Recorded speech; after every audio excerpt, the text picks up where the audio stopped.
This is a magnolia plant that I grew from a cutting about 2 years ago in Sydney, Australia. As you can see, this magnolia tree is growing quite good, having lots of glossy leaves. The tree looks quite happy in this pot, but you see its roots are coming out from the bottom holes of the pot.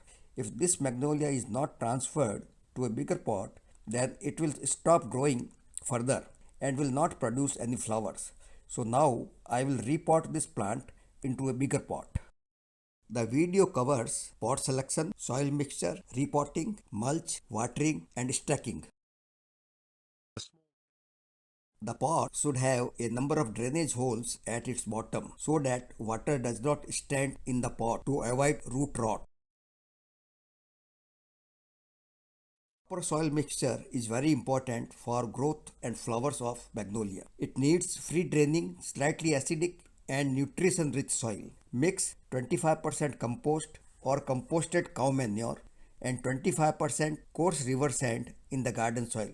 The river sand will make the soil free draining while the compost will make it nutrition rich and acidic.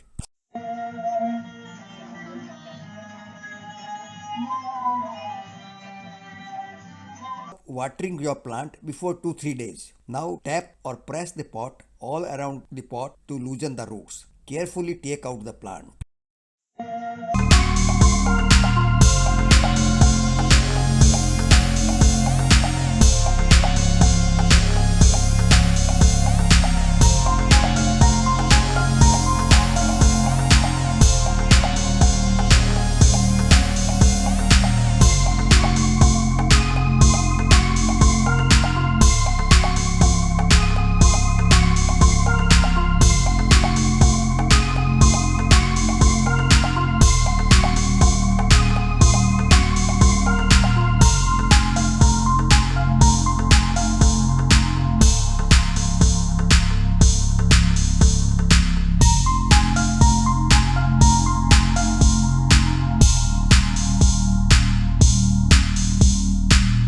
Put a stack in your new tree to support the plant and to keep it straight and also protect from wind.